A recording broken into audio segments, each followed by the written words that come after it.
Hello everyone, अगर आपने इस सीरीज़ के पिछले एपिसोड्स को नहीं देखा है सो आई सजेस्ट कि पहले आप उन्हें देख लें एंड मेरे चैनल को सब्सक्राइब करें। एंड अगर आपको मेरी वीडियो अच्छी लगे देन प्लीज़ लाइक करेगा।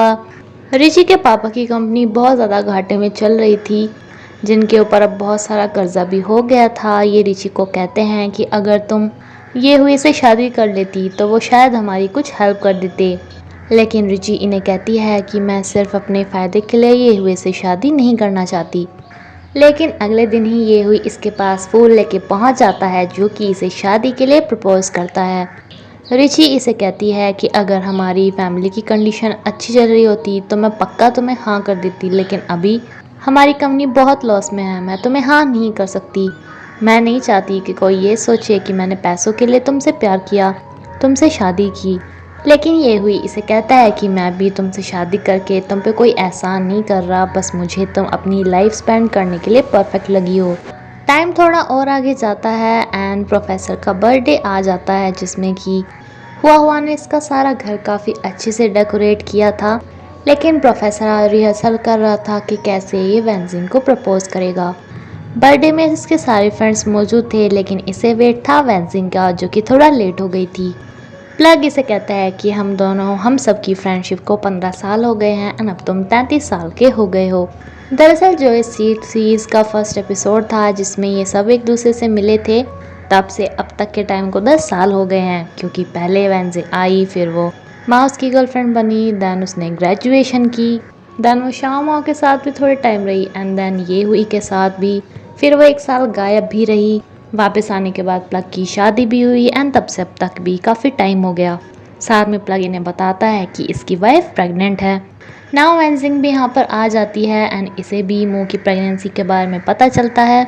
अब प्रोफेसर यहाँ पे टोस्ट करना स्टार्ट करता है। पहला टोस्ट ये प्लग के लिए करता है, उसे कॉन्ग्रेचुलेट करने के लिए। देन दूसरा टोस्ट ये रिची को करता है कि तुम्हारे साथ हमारी फ्रेंडशिप 10 साल की हो गई।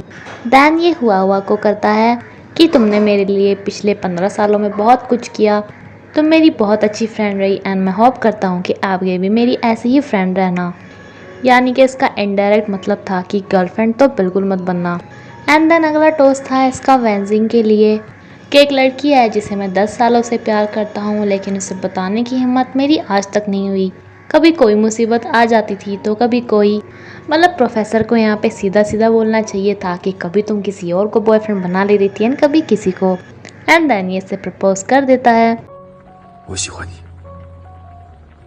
ब्लैक काफ़ी खुश था एंड हुआ थोड़ी सैड, जबकि वेंजिंग भी यहाँ से रोतू सी शक्ल लेके चली जाती है। हुआ ऐसे कहती है कि मैं तुम्हें कब से लाइक करती थी, मैंने लड़की होके भी तुम्हें तभी बता दिया, लेकिन तुम्हारी अब तक हिम्मत नहीं हुई थी वेंजिंग को बताने की। और अगर अब भी तुमने उसे जाने दिया ना तो मुझसे बुरा और कोई नहीं होगा। इसलिए प्रोफेसर जाके इसे रोक लेता है। 我爱你，我爱你，我爱你。 इसे कहता है कि हम दोनों एक दूसरे के साथ कितने अच्छे हैं, मैं तुम्हें जानता हूँ, तुम मुझे, तो हम एक साथ क्यों नहीं हो सकते। वेंजिंग अपने पिछले रिलेशनशिप्स के बारे में सोचकर थोड़ा हेजिटेट हो रही थी, लेकिन ये इसे कहता है कि मुझे उस सबसे कोई फ़र्क नहीं पड़ता कि माउस मेरा बेस्ट फ्रेंड था और शाओ जिससे कि तुम्हारी शादी तक होने वाली थी। हाँ, जब तुम ये हुई के साथ थी तो मैंने बिल्कुल उम्मीद छोड़ दी थी कि मुझे कोई चांस मिलेगा, बट मुझे उससे भी कोई फ़र्क नहीं पड़ता और मैं नहीं चाहता कि अब तुम कभी भी मेरी लाइफ से गायब हो। और यार मैं इतनी देर से बड़बड़ा रहा हूँ, कुछ तो रिप्लाई करो। प्रोफेसर की जान अटकी हुई थी तो ये इसे बताती है कि मैं जानती हूँ कि मैं भी शायद तुमसे काफ़ी पहले से ही प्यार करने लगी थी। ये सुनते ही प्रोफेसर इसे गले लगा लेता है एंड इससे पूछता है कि क्या मैं तुम्हें ऑफिशियली किस कर सकता हूँ। सो देन ये किस करते हैं, रिलेशनशिप में आ जाते हैं, जो कि अब बिल्कुल लवी डवी कपल की तरह ना स्टार्ट कर देते हैं एंड अपनी रिलेशनशिप का काफ़ी शो ऑफ करते हैं, जिसपे कि वेंजिंग की फ्रेंड भी ने कहती है कि यार मेरा तो ख्याल करो कि एक सिंगल लड़की तुम्हारे सामने बैठी हुई है। प्रोफेसर वेंजिंग के बिजनेस में इसकी काफ़ी हेल्प कराता है, इसे बहुत सारे नए नए आइडियाज़ देता है। एंड दूसरी तरफ ये हुई इसे विश करता है कि आज पूरा 1 महीना हो गया जब मैंने तुम्हें प्रपोज़ किया था और ये देखो मैंने हम दोनों के लिए एक नया घर लिया है। ये इसे कहती है कि मैं कोई सपना तो नहीं देख रही ना, हम दोनों सच में एक साथ है ना। तो ये भी कहता है कि हाँ सच में। एंड देन ये भी एक क्यूट सी किस करते हैं। अब जाके मुझे ये हुई सही लग रहा है रिची के साथ। प्रोफेसर का एक दूर का दोस्त था जिसे कि ये 10 मिलियन का लोन दिलवाने में मदद करता है। इसे कहता है कि देखो अब तुम्हारा गारंटियर मैं बन गया हूँ तो तुम कहीं भाग मत जाना, वरना सारे पैसे मुझे देने पड़ेंगे और मैं कंगाल हो जाऊंगा। वेंसिंग एक नया ऐप लॉन्च करने वाली थी अपने ऑनलाइन बिजनेस का, जिसकी इन्वेस्टमेंट के लिए ये फिर से इसी लेडी के पास जाती है इसे इस ऐप के बारे में बताने के लिए। इसे इसके आइडियाज़ काफ़ी ज़्यादा अच्छे लगते हैं तो ये इन्हें बताती है कि ये सब मैं बताने में प्रोफेसर ने मेरी हेल्प की थी। ये लेडी इसे कहती है कि हाँ मैं भी उसे अपनी कंपनी में लाना चाहती हूँ, लेकिन वो हर बार मना कर देता है। एंड पीछे से प्रोफेसर को पता चलता है कि जिसे इसने लोन दिलवाया था वो यहाँ से भाग गया है, यानी कि उसके 10 मिलियन पैसे अब प्रोफेसर को ही चुकाने थे। वेंजिंग का ऐप पास हो गया था, जिसके बाद ये काफ़ी खुशी से इसके पास आती है एंड ये इसे कुछ भी नहीं बताता।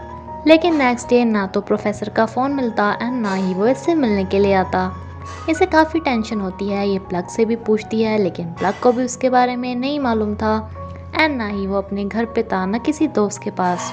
वेंजिंग जिस कॉफ़ी शॉप में काम करती थी यहाँ भी इसका मन नहीं लग रहा था। ये काफ़ी चिंता करती है तो प्लग उसे कहता है कि वो उसे कुछ नहीं हुआ होगा, वो बिल्कुल ऑक्स है। हुआ हुआ को हमेशा से ये सपना था कि वो अपने पेरेंट्स को एक अच्छा सा घर लेके दे, इसलिए आज ये इन्हें एक महंगा सा घर ला के खरीद के दे देती है।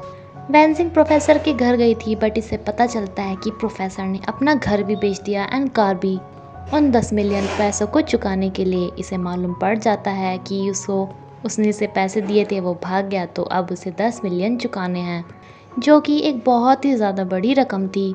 ये फैसला करती है कि जितना भी इसका ये बिज़नेस है वो इस सबको बेच देगी इसी इन्वेस्टर के पास। लेकिन इन्वेस्टर कहती है कि ये तो तुम्हारी कितने सालों की मेहनत है, तुम इसे ऐसे क्यों बेचना चाहती हो। तो इसे बताती है कि प्रोफेसर को पैसों की ज़रूरत है। इसे लग रहा था कि अपने मतलब के लिए अपने बिज़नेस को बेच रही है तो इसकी इस पार्टनर को काफ़ी ज़्यादा बुरा लगेगा, लेकिन ये इसे कहती है कि मैं तो तुम्हारे बिज़नेस में सिर्फ तुम्हारे लिए काम कर रही थी। प्लग वेंजिंग को पैसे देने के लिए आता है, जो कुछ भी इसकी शादी में इकट्ठे हुए थे सब ने दिए थे एंड हुआ ने जिसने कि अभी अपना घर लिया था, इसके पास जितने भी बचे हुए पैसे थे ये वो सारे लेकर आई थी। लेकिन वेंजिंग इन्हें कहती है कि पैसों का मामला निमट चुका है, अब बस प्रोफेसर के आने की देरी है क्योंकि मैंने अपना सारा बिजनेस बेच दिया है। प्रोफेसर जो कि आराम से बैठा हुआ था तो इस लेडी का फ़ोन प्रोफेसर के पास आता है, जो कि इसे बुलाती है एंड बताती है कि देखो तुम्हारा कर्जा चुकाने के लिए वेंजिंग अपना बिजनेस बेच रही है। प्रोफेसर इसे कहता है कि प्लीज़ आप इसे मत खरीदिए, ये उसके इतने सालों की मेहनत है। आप कहती हैं तो मैं आपके कंपनी में ही जॉब कर लूँगा जैसे कि आप चाहती थी। ये लेडी इसे बताती हैं कि मैंने वेंजिंग से पूछा तो वेंजिंग ने मुझे बताया था कि प्रोफेसर ने मेरी हर टाइम पे मदद की, इसलिए आज जब उसे मेरी ज़रूरत है तो मैं ये बिज़नेस तो क्या मैं कुछ भी कर सकती हूँ। इससे प्रोफेसर को वेंजिंग पे काफ़ी प्यार आता है। ये जहाँ पे कॉफ़ी बेच रही थी वहाँ पे कोई इससे कॉफ़ी मांगने आता है एंड जब ये इससे पैसे मांगती है तो कहता है कि पैसे मेरे पास नहीं हैं, क्योंकि ये प्रोफेसर था। वेंजिंग इससे मिलके बहुत ज़्यादा खुश होती है, जिससे यकीन ही नहीं आ रहा था कि इसे ऑफिस मिल गया है एंड ये इसे बताता है कि तुम्हारा बिजनेस तुम्हारे पास ही है, अब अपना ऐप लॉन्च करो। ये अपनी ऐप लॉन्चिंग की सेरेमनी कर ही रही थी कि प्लग इन्हें आके बताता है कि मैंने उस बंदे की रिपोर्ट अपने चैनल पे या न्यूज़पेपर वगैरह में छापी थी तो वो हमें मिल गया है, यानी कि इसकी प्रॉब्लम सॉल्व। एंड गांव में वेंजिंग का भाई एक सैनिटोरियम खुलवाता है जिसमें कि बूढ़े लोग आकर अपनी देखभाल करवा सकते हैं, अपना इलाज करवा सकते हैं, जिसके पैसे इसे वेंजिंग ने दिए थे क्योंकि इसे अपनी मॉम के जाने का बहुत ज़्यादा गम था। रिची एंड येयुई ने भी शादी के सर्टिफिकेट्स तो ले लिए थे एंड अब बस शादी करने की ही देर थी। हुआ कि मॉम इसके लिए ब्लाइंड डेट अरेंज करती है, लेकिन जब भी इसकी शक्ल देखती है तो ये मना कर देती है कि मुझे किसी भी ब्लाइंड डेट पर नहीं जाना, यानी कि शायद ये सिंगल ही मरने वाली है क्योंकि अभी तक ये 33 साल की तो हो चुकी है एंड होना भी इसके साथ ऐसा ही चाहिए जिसने कि प्लग के प्यार को ठुकरा दिया था। वेंजिंग अपनी ऑफिस से प्रोफेसर को फ़ोन करती है कि तुम मुझे लेने नहीं आए, मुझे बहुत ज़्यादा भूख है, बट प्रोफेसर कहता है कि मैं आज तुम्हें लेने के लिए नहीं आऊँगा। वेंजिंग यहाँ से जा ही रही थी कि यहाँ पे लाइट्स बंद होनी जलनी स्टार्ट हो जाती हैं। कहीं से आवाज़ आती है कि मैं तुम्हारे सामने जब भी आऊँगा जब तुम शादी के लिए हाँ करोगी। पहले तो वेंजिंग कहती है कि मैं कहाँ तुमसे शादी करने वाली हूँ अभी, लेकिन कुछ देर तक जब प्रोफेसर की आवाज़ इसे नहीं आती तो थोड़ा डर जाती है एंड कहती है कि चलो अभी शादी करते हैं। नाउ प्रोफेसर बिल्कुल स्पाइडरमैन वाली एंट्री लेता है, जिसकी हेल्प प्लग कर रहा था, जो कि वेंजिंग के लिए रिंग लेके आया था। एक बार तो वेंजिंग इसे देखती है, लेकिन फिर सोचती है कि बस अब इसे देर नहीं करनी चाहिए एंड प्रोफेसर के बोलने से पहले ही इस रिंग को पहन लेती है एंड कहती है कि मैं शादी के लिए रेडी हूँ। ये इसे कहते हैं कि अभी तो मैंने तुमसे पूछा भी नहीं था, मुझे प्रपोज तो करने देती, लेकिन ये काफ़ी ज़्यादा जल्दी में थी, जो कि इसे किस करती है एंड इसी के साथ ये सीरीज़ यहीं पर ही ख़त्म होती है फ्रेंड्स। प्लीज़ मुझे कमेंट करके बताना कि आपको इस पूरी सीरीज़ में नंबर वाइज कौन कौन से कैरेक्टर अच्छे लगे थे एंड ये भी बताना कि आपको ये सीरीज़ कैसी लगी। Thank you.